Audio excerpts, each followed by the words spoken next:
Welcome back to another video here at Seb's Garage. Today, instead of doing what I should be doing and fixing this car, I'm gonna do dumb stuff and make it prettier because why not? So this is my 2007 Honda Fit Sport. It's a manual. It's got about 250,000 miles on it, and we still have a decent little list of things to do on it to get it ready to be 100%. It's got a check engine light on. It's got an airbag light on. The lighting is kind of crap. It's also got a transmission that loves to pop out of fifth gear, so I got to do a transmission and clutch because the clutch is releasing at the very top end. It feels like it's very worn. So we have that transmission that we just took out of Jay's car to put in it, but all that is honestly really boring, and it's going to take me some time, and I don't feel like doing that right now because we just did all of that work on Jay's car, and I'm a little pooped. So instead, we're gonna get into some fun stuff, like old Papa Jimmy Oaks says. We're gonna do some mid-build motivation, get this thing looking a little bit better, handling a little bit better, and you know, and then I'll actually want to work on it. So I've currently got these beautiful Advan RG D2 wheels on it, but to be honest with you, they're a little aggressive for stock fitment. They poke out a little bit, and I've actually, as you can see right here, been damaging the sidewall on them on dips because the rear isn't rolled or anything, and I hate the way the stock wheels look, and these just have like cheapy whatever no name tires. So because I'm a wheel whore, I had to get another set of wheels. A really good deal popped up. It's a wheel I've wanted forever, so let me show you what we got.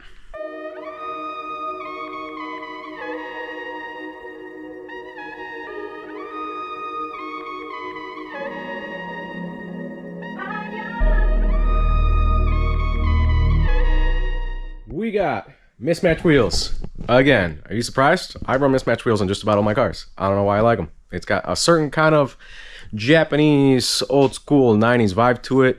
Also, I'm broke, can't afford real wheels most of the time. I buy stuff in pairs. It's cheaper. Also, couldn't find RC2s worth a damn in a set. Impossible to find a 4x100. 5x100, you got a Subaru, get them all day. In this, impossible to get. So if you have another pair, let me know. But Advan RC2s, one of my favorite wheels of all time. Been trying to find a clean set for a long time. Well, let's try to find an affordable pair for a long time. And stumbled across these, had them shipped. They aren't perfect, but that's fine. They've got a couple little blemishes on spokes and stuff. These Reas were the ones that I hit the wall at Blackhawk with.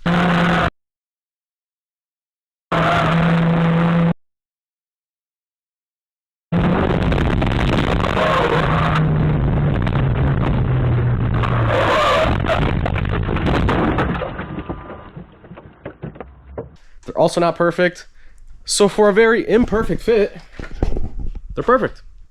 But that's not all we're doing. Any guesses of what's in the box? Write them in the comments. All right, let's do a snap trick.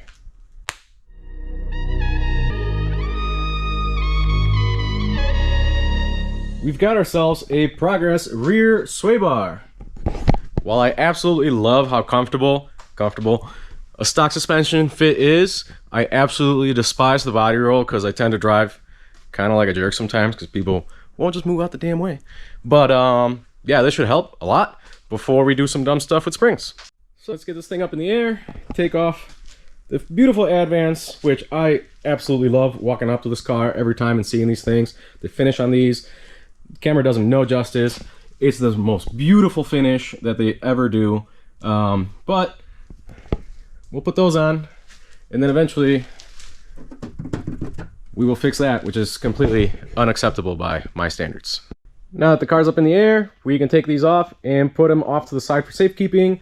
I actually bought a pretty meaty tire for these so that it would maintain the speedometer for a second gen fit, which is going to come. I know a lot of you have been badgering me about making more GE8 content and making more GE8 parts. Trust me, I want to. I just don't have one yet. But I think I am going to be stealing a buddy's car for a little bit. Dylan, looking at you. So I'll probably have a car to work off for a little bit and try to get a couple little small things out to market. I'm pretty close to releasing my GE8 cruise bracket. I think while I have Dylan's car, I will also be prototyping the audio controls bracket at the same time so I can launch those around the same time. But yeah, I bought those wheels and tires. Well, the wheels I already had, but the tires I spec'd out so that it would keep the speedometer accurate on a second gen. And that's kind of my way of like, hey, dummy, you have to now. You bought the tires for one, you need to own one. But yeah, I don't have one yet. I got to get this thing done. I got to get all the check engine lights off of it. I got to make it pretty for someone to actually want to spend money on, which I don't want to do right now. So let's get into it.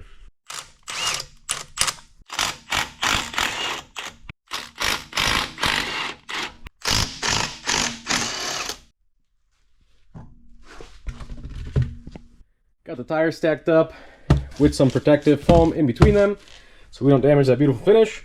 And you may have seen we have another sway bar here. It's because I got one for Nick's Silver GD, so we'll be doing that at some point. And then you also might have seen that we have another set of wheels and tires right next to it, which are also the same tire. So these are JDM 96 spec 4x114 Integra Type R wheels. And my buddy Sergey picked them up. He's going to be refinishing them and then selling them. So if you want them, hit me up. I'll get you in contact. So for the Advance, I had bought some fancy rubber. I am a big fan of Continental tires. This is their DWS 06 Plus, I believe. I should probably read. Fantastic all-season tire that does great in snow, super controllable in the rain. Really nice for a car like the Fit that doesn't have a whole lot of stability at speed on the highway. This tire really likes to make the car track straight. Even in dry conditions, the grip is pretty good. You know, it's still an all season. It's not a 200 tread wear or some fancy sport tire, but honestly, they really do handle their own. So I went ahead, spent the big bucks, got some good tires for these because they will be going on the nicer GE8 that we will be building in the future. Now, for these, I didn't do that. For these guys, I was cheap because they're going on a cheap car, and yeah. Now, I normally don't condone cheaping out on tires because they're very important, and it's what basically everything boils down to. You know, if you have acceleration, don't have acceleration, have braking, have corner stability. All matters on what tire you run. And these are the Accelera PHIR FIA. I don't know how you're supposed to pronounce these. But a buddy of mine did run these, and he's had really good things to say about them. And these were extremely cheap, brand new.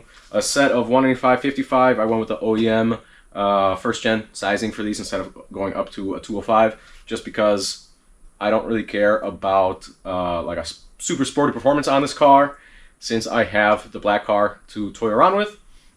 So this will keep the speedo. It'll be a little bit skinnier, which means it won't be running on fenders and stuff like I was having with the other wheel and tire package. But yeah, we'll see how these hold up. I think it was like 250 bucks for the set of 4, which is ridiculously cheap considering the Continentals were like $600. But yeah, we'll put them through the paces. I'll give you guys some, you know, reviews on it when we take it for a test drive, and then maybe at a later date I'll do more of like a long-term review on them. But for the money and good reviews from my buddy James Morgan, if these suck, you'll never hear the end of it from me. But yeah, I guess let's test them out.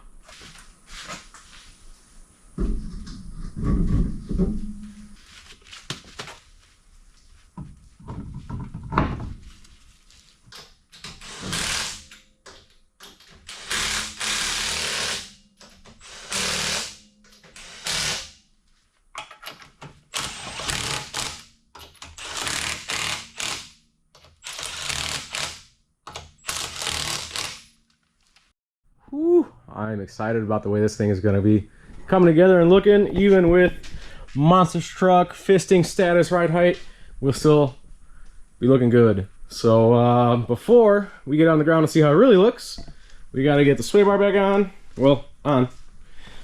So to do that, I'm just going to go all the way up with this thing, pop it on. It's only a couple of bolts per side. This is not going to be a how-to, but I'll show you briefly kind of what it entails.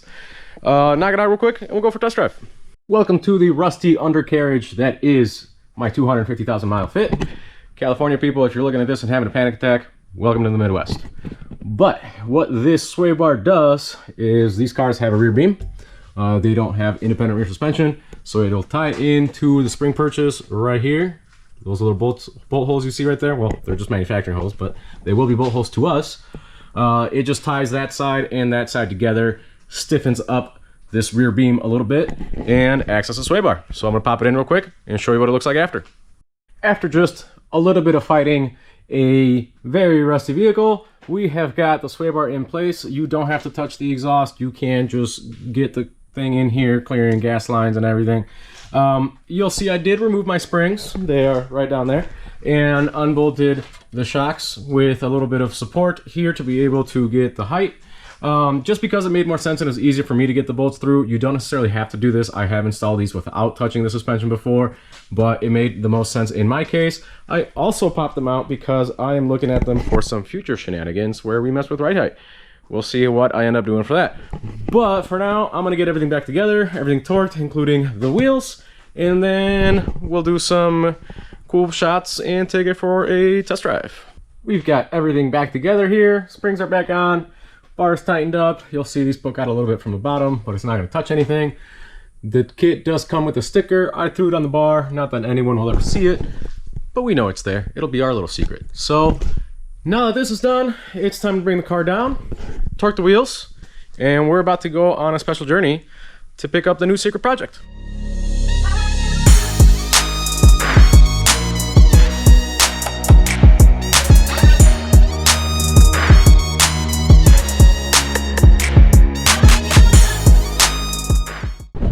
Alright, we just got into Wisconsin, the land of cheese. About an hour and a half away from our destination to pick up the latest project, latest toy for the channel. So I don't know if I'll get to do a whole lot of filming once I'm there. I'm going to ask the seller to see if he's cool with it. But if not, then I will show you once we've acquired said project. Maybe once we get home. I don't know. We'll see how it goes. Wish me luck.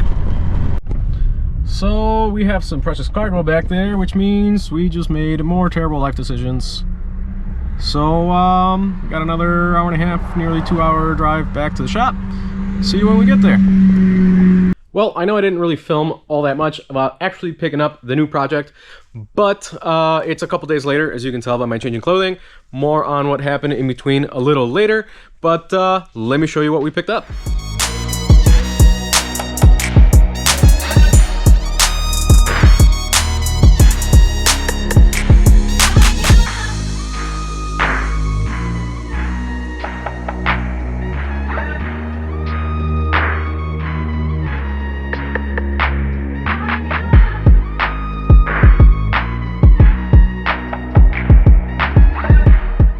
This is my new to me 2020 Honda Gram.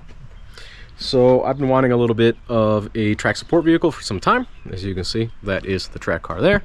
And it just turns out that this car came with a hitch. So what I'm thinking is we put that on that car, we get a little trailer for this guy, and we got the best of both worlds. We got a car that we can take to the track and do a bunch of fun stuff with, and we still have a support vehicle that we can rip around in and not have to worry about this thing. So let me show you a little bit more about it. So when I picked this up, it was 100% stock other than an intake, which you can see right in there, right here. Sounds super throaty, which is awesome, but it's got a quiet exhaust because it's factory. So I'm definitely going to be messing with that first. I've had this now for about a week, but I've already done a bunch to it since, which I will show you in a little bit. I'll go over the list really quickly. I did some bar end mirrors. I printed some adapters to make those work with the factory bars. I made some little plugs for the factory mirror holes. I've got an integrated taillight here, which deletes the turn signals. We've also got a fender delete because this came with a humongous fender. So I designed and printed this myself. I will be getting these made out of aluminum and getting them powder coated and probably putting them on the website. You can see the stainless hardware there for those. Up next, I also upgraded the flash relay so the LED rear doesn't flash quickly or doesn't flash at all. I've got some flush mount turn signals coming in, and a pipe is going to be next. These things are little 125cc 4-speed. They make anywhere between like 8 and 9 horsepower stock. They top out around 60, 65-ish.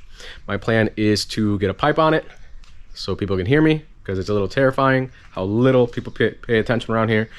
I've seen all sorts of dumb accidents that could have been avoided if people just paid a little more attention, so I don't want to be one of those people. And once you upgrade the intake on these, they do tend to run lean, so a tune will be coming. There's a company, DHM, that does them for about $100. And then I'm kind of thinking about getting a cam as well, just to up the power just a little bit. I would like it to do about 70 if I really had to. Not that I want to be doing any kind of riding at that speed for any prolonged periods of time, but getting out of my own way in case there is some sort of car coming into my lane or something like that would be nice to be able to do. So we will be playing with this a little bit on the channel. If you want to see more bike content, let me know. I've got a bunch of buddies that have Kawasaki Z125s, which I was also considering, but I wanted to keep it in the Honda family. And also, this popped up, really good deal, low mileage, good service history, both keys, all the dealer stuff came with it, so couldn't pass it up. So yeah, gonna be doing some ground stuff, putting a little bit, the parts that I make here and there on the website, and then might also start doing some Z125 stuff, just because those bikes aren't very well supported, and I support Fits because they're not very well supported. Might as well get into the Kawasaki stuff. So yeah, I don't know what else to say about this other than it's a freaking blast. If you've ridden one, and it's the same kind of mantra as it is with Fit. It's slow car fast, it's slow bike fast. You're just pegging it the whole time. You're banging gears and you're still barely getting up to traffic speeds, and it just kind of goes really well with what I'm about. It's all about driving what you got, driving it to the limit, and having fun with it without really breaking the law. So yeah, fits my needs perfectly. I was able to get it inside of this car, but I do want to get that trailer. So basically it mounts this way. It's a little like aluminum ramp with a tilt. You can get them at like Harbor Freight. I think they're like 150, 175 bucks, something like that. I'm just gonna have to modify the hitch, because this is a class 1, meaning that this is like an inch or an inch and an eighth, something like that, where the other trailer takes a class 2 style receiver, which is 2 inches. So I don't know yet if I'm gonna run an adapter or if I'm gonna have to cut and weld stuff, but we will cross that bridge when we get there. You want to talk about my luck? Had a kind of sad, kind of hilarious, I can only laugh at it type moment this morning. I have the black car in here because I was working on Miko's Civic Si last night, and then we did pictures in this, and it rained last night, and I said, you know what, I'm just gonna bring this car in. Didn't feel like putting the cover back over the vented hood, all that stuff. So I had to go run a quick errand this morning, go get an external hard drive because my laptop is out of memory for all the video making stuff. So had to make a quick errand this morning, and I said, I don't really feel like pulling the black car out. I don't really want to take the ground out because I have the rear of the bike torn apart because I'm already starting to make parts for it. I'm trying to make a fender delete for it, and I said, screw it, I'll just take the silver car. It's a quick 15-20 minute errand. Well, after that 4-hour round trip, the throwout bearing / something in the clutch system started to sound terrible. And I started up this morning and it was howling like crazy, but I said, it's 20 minutes. Well, it left me stranded.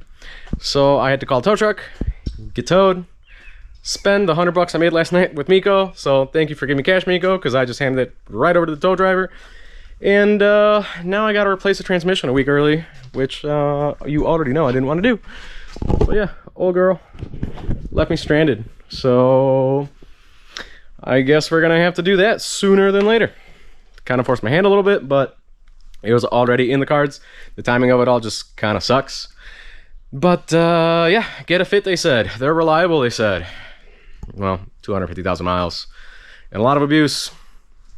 Yeah, sometimes you're gonna have to do some stuff. So yeah, I'm gonna have to tear into it and see what's going on. It starts up super weird in like shutters, like it's in gear when it's not, and the shifter feels weird, so I don't know if it's just clutch or clutch and transmission. Either way, we're replacing all of it. So yeah, I'm gonna have to bring it in, see what's going on. We'll find out. So of course I can't leave anything alone, so I've already deleted the giant rear fender that was on this thing. they come with this gigantic contraption here, which sits kind of to about there. It just comes out like crazy. I 3D printed, well, designed and 3D printed this fender delete. I still hate the gigantic stock turn signals, so hopped on eBay, ordered an integrated smoked tail right here. I'm gonna pop that on real quick, and then I think I'm probably gonna have to remove the fender delete to do this, so I can show you what that looks like in a minute.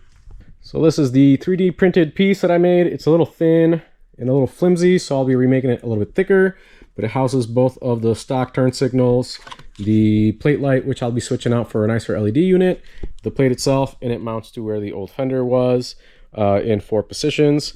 Now I'm gonna take these off and wire in the new tail light. So I will show you that once that is done. We've got the integrated taillight on, and it really cleaned up the back of the bike. Makes it look much more streamlined. That is just the standard light. And then if I come here, that is the brake light. But we do have a problem since this is LED and the OEM stuff wasn't. Instead of it flashing like it should, the turn signals just do this. If I can find the switch here.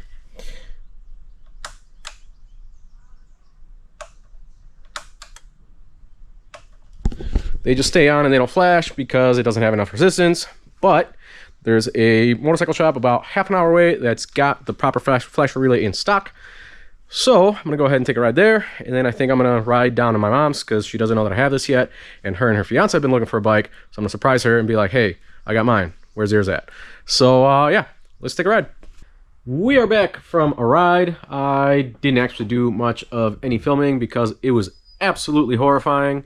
I did not have a proper motorcycle helmet, so this one had not come in yet. I just picked up a Scorpion T520. Awesome helmet, been loving it so far.